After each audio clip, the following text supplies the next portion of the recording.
Je lis du livre de 1 Jean 3 au verset 22 ce qui suit. Quoi que ce soit que nous demandions, nous le recevons de lui parce que nous gardons ses commandements et que nous faisons ce qui lui est agréable. Prions. Notre thème, c'est promesse. Notre Seigneur et notre Dieu. Nous sommes heureux de continuer de grandir dans la lecture de ta parole. C'est là que nous trouvons tout ce qu'il nous faut. Merci Seigneur pour ta parole. Tandis que nous approfondirons ce verset, que ton esprit continue de nous diriger, nous t'en prions, au nom de Jésus et pour ta gloire éternelle. Amen. Dieu a fait une promesse par l'intermédiaire de Jean, qui dit, quoi que ce soit que nous demandions, quelle que soit la chose, nous la recevons de lui. Pourquoi dit-il de lui? Parce que l'ennemi, aujourd'hui, il donne. J'ai, dans le nord de la Martinique, rencontré quelqu'un, un homme qui avait, par le biais d'une prière, trouvé une passerelle entre les forces du mal et lui. Chaque matin, il trouvait devant sa porte une petite valise dans laquelle on trouvait 400 000 francs.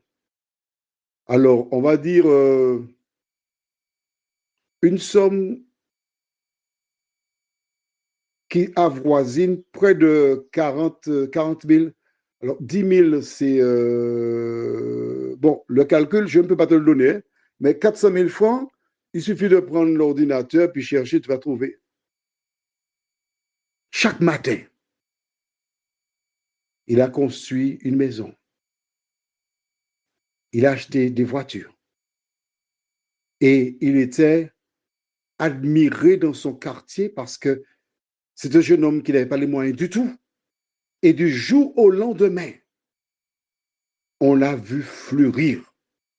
Mais la parole de Dieu déclare, si tous ceux qui font le mal fleurissent, c'est pour être anéantis à jamais. Ce jeune homme, il a continué à grandir, continué à fleurir, et à l'âge de 45 ans, il a eu une mort subite. Lorsque l'ennemi te donne, c'est pour un petit moment, pour un temps. Ceux qui bénéficient plus longtemps, je ne sais pas, je ne cherche pas non plus à savoir ce qu'ils font. Mais je sais que ces richesses sont momentanées. Mais quand tu demandes à Dieu et qu'il te donne, tu n'as rien à donner en retour. Tu n'as aucun sacrifice à faire. Tout ce que tu as à faire, c'est de te contenter de ce qu'il te donne. Et c'est pourquoi la Bible te dit, quoi que ce soit que nous demandions, nous le recevons de lui. Pourquoi? Parce que nous gardons ses commandements et que nous faisons ce qui lui est agréable. C'est comme un père. Tu as un enfant, un père ou une mère. L'enfant étudie à l'école, il fait ses travaux scolaires. Quand tu lui parles, c'est oui maman, oui papa, il est gentil. Il a besoin de quelque chose. Le parent trouve les moyens pour donner à l'enfant ce dont il a besoin. Dieu ne donne pas. Quand il sait que ce qu'on lui demande, ce ne sera pas pour notre bonheur, alors il ne donne pas. Mais lorsque nous avons besoin de quelque chose, quand tu gardes les commandements de Dieu et tu fais ce qui lui est agréable, la Bible dit, qui te donne la chose. Prions.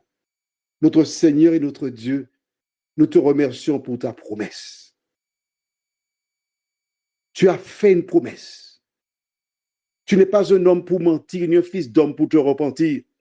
Tu es le même hier, aujourd'hui, demain, éternellement. Seigneur, aide-nous à nous appuyer sur ta promesse. Aide-nous à nous rappeler que chaque fois que tu dis quelque chose, l'ennemi dit le contraire. Il veut nous inciter à faire le mal. Mais Seigneur, nous te bénissons, nous te louons parce que tu as les yeux sur nous. Merci de nous garder, de nous fortifier, de nous bénir, nous t'en prions, au nom de Jésus et pour ta gloire éternelle. Amen. Je te souhaite une excellente journée.